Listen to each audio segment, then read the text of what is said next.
Hello and welcome everyone. आज हम लोग पढ़ने वाले हैं क्लास 9th का the fun they had chapter.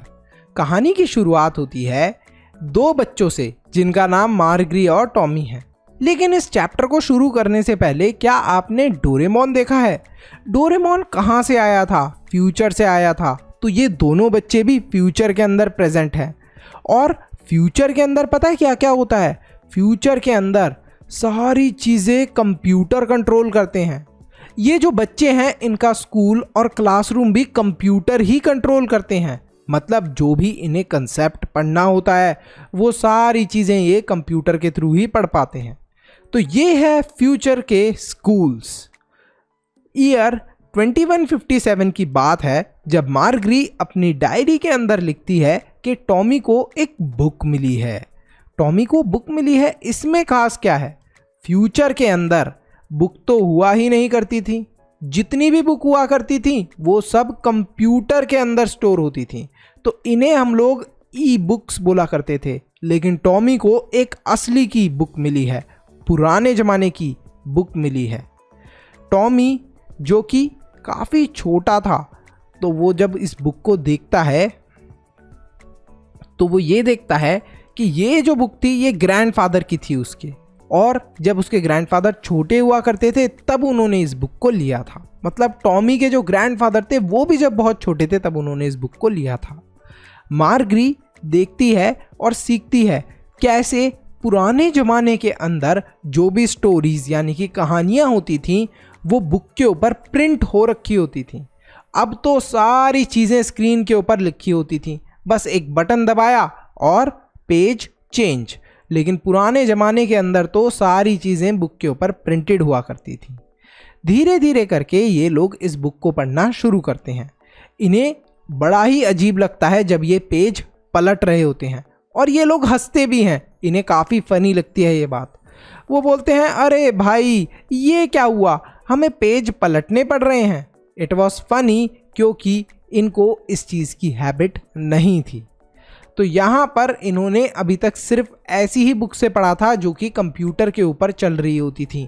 तो उनमें बटन दबाया और सारी चीज़ें चेंज होती रहती थी।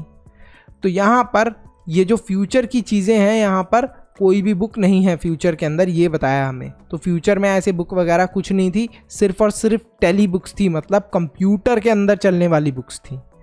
जितनी भी बुक्स हुआ करती थी फ्यूचर के अंदर या तो वो टीवी के अंदर या फिर कंप्यूटर्स के अंदर स्टोर्ड थी। यहाँ पर ये बच्चे जब बुक को पढ़ रहे होते हैं तब इन्हें पता चलता है बुक को पढ़ते पढ़ते कि अरे पुराने ज़माने के अंदर तो लोगों के पास टीचर्स भी हुआ करते थे, और ये जो टीचर्स हुआ करते थे ये कंप्यूटर नहीं असली के इंसान हुआ करते थे। लेकिन इनकी बुक में ये सारी बातें क्यों लिखी थी? बिकॉज मार्गरी और टॉमी जो बुक पढ़ रहे थे वो स्कूल्स के बारे में थी। तो यहाँ पर जब ये लोग ये चीज़ पढ़ते हैं तो बोलते हैं, अरे वाह, पुराने ज़माने में टीचर हुआ करते थे, वो भी कंप्यूटर वाले नहीं, रियल इंसान वाले। इसके बाद इन्हें काफ़ी ज़्यादा इंटरेस्ट आने लगता है और ये सोचने लगते हैं कि पुराने ज़माने के स्कूल कैसे हुआ करते होंगे। मार्गरी ये देखती है कि जो बुक्स थी और जो स्कूल्स थे वो काफ़ी डिफरेंट हुआ करते थे पुराने ज़माने में।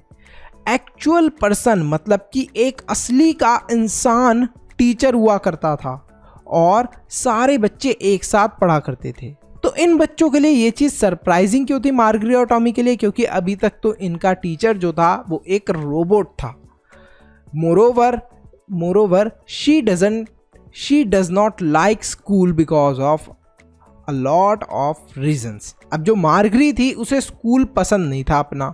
पता है क्या रीज़न था? एक तो सबसे बड़ा रीज़न ये था कि उसका कोई भी क्लासमेट नहीं था, कोई भी दोस्त नहीं था। अब हमारे स्कूल जाने की वजह दोस्त भी होते हैं कि अरे यार अपने दोस्त से मिलेंगे, लेकिन यहाँ तो कोई दोस्त ही नहीं था। और दूसरा रीज़न ये था कि ना ही प्लेग्राउंड था जहाँ पर बच्चे खेल सकते थे, और ना ही रिसेस यानी कि लंच ब्रेक का कोई पीरियड हुआ करता था। हर टाइम पढ़ाई करो तो कितना बोरिंग स्कूल होगा सोचो। मार्गरी और जो टॉमी थे ये एक वर्चुअल क्लासरूम के अंदर पढ़ा करते थे। इनके जो टीचर्स थे वो रोबोट थे।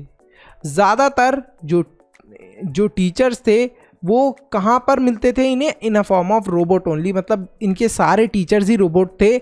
और इनका जो स्कूल था वो इनके बेडरूम के अंदर ही था।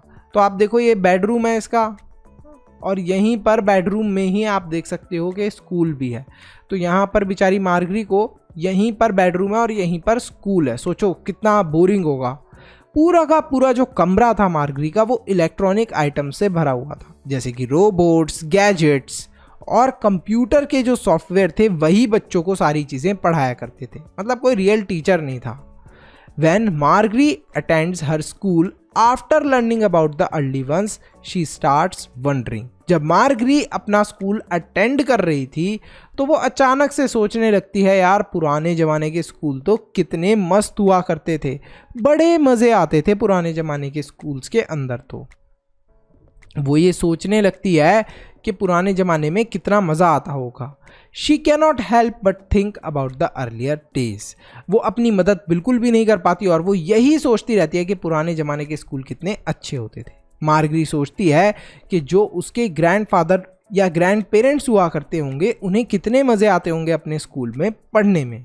वो इमेजिन करती है कि कितने सारे बच्चे एक साथ बैठते होंगे, सब लोग अलग अलग जगहों से आते होंगे, अलग अलग घर से आते होंगे और मज़े से क्लास में बैठकर स्कूल को अटेंड करते होंगे। उन्हें टीचर पढ़ाते भी होंगे और ये चीज़ उनके लिए काफ़ी सरप्राइजिंग थी। सोचती है कि जो उसके ग्रैंडफादर या ग्रैंड पेरेंट्स हुआ करते होंगे उन्हें कितने मज़े आते होंगे अपने स्कूल में पढ़ने में। वो इमेजिन करती है कि कितने सारे बच्चे एक साथ बैठते होंगे, सब लोग अलग अलग जगहों था। वो तो एक ही एक बच्चे को पढ़ाता था, लेकिन यहाँ पर एक टीचर सारे बच्चे को पढ़ाते थे।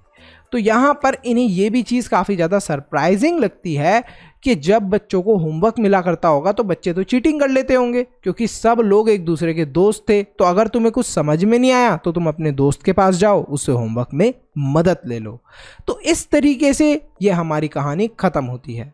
क्या हम लोगों ने भी एक्सपीरियंस करा है ऐसा टाइम? बिल्कुल, कोविड के टाइम में हम लोगों ने भी ऑनलाइन स्कूल्स वाला टाइम करा है एक्सपीरियंस। हमने भी देखा है कि ऑनलाइन क्लासेस कैसी होती हैं। यहीं पर हमारा चैप्टर ख़त्म होता है, लेकिन होमवर्क के लिए आपके लिए एक क्वेश्चन है होमवर्क का, दैट इज़ मार्गरी जो थी क्या उसने कभी भी पहले रियल बुक देखी थी और उसे कैसे पता चला इन सब बुक्स के बारे में? ये भी आप कमेंट सेक्शन के अंदर कमेंट करिए इस क्वेश्चन का आंसर। इस चैप्टर के अगर आपको सैम्पल पेपर्स चाहिए या नोट्स चाहिए तो आपको सिंपली चैनल को सब्सक्राइब करना है, उसके साथ में जो ज्वाइन का बटन आपको अपीयर होगा उस पर क्लिक करके मेंबर बनना है।